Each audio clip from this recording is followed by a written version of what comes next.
Tengok tu belakang toilet bowl. Belakang toilet bowl ni kadang-kadang leceh. Tambah lagi kita pula tak kurus sangat kan. Sempit tau nak ke situ. So memang jenuh lah kalau Kak Feri nak buat situ, memang tertongging-tongging lah. Kalau Kak Feri nak berus kat bawah sana tu, memanglah tertongging-tongging. Tapi Kak Feri nak tunjukkan ada cara yang tak tertongging-tongging. Okey, yang paling penting, okey, formulanya mesti ada sabun badang karat dengan pam badang karat. Dua ni kena ada. Okey, nak guna pam biasa pun boleh, tapi yang ni memang senang sikit lah. Okey, Kak Feri fokuskan tali yang paling bawah sekali. Okey, tengok Kak Feri buat. Tengok.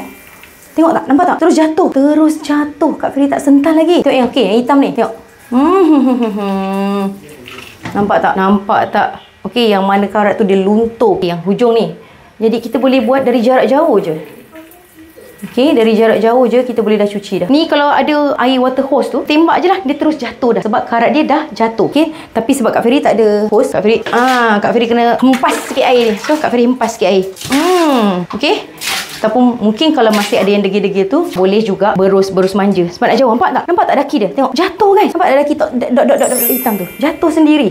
Kak Feri tak nak masuk. Kak Feri ada berus ni. Kak Feri berus manja.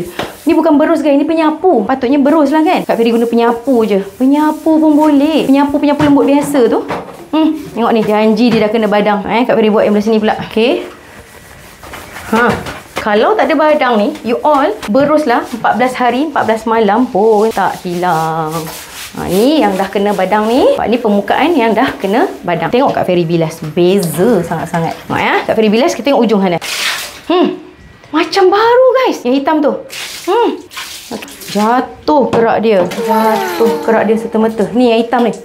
Hilang. Tak payah sental. Okey.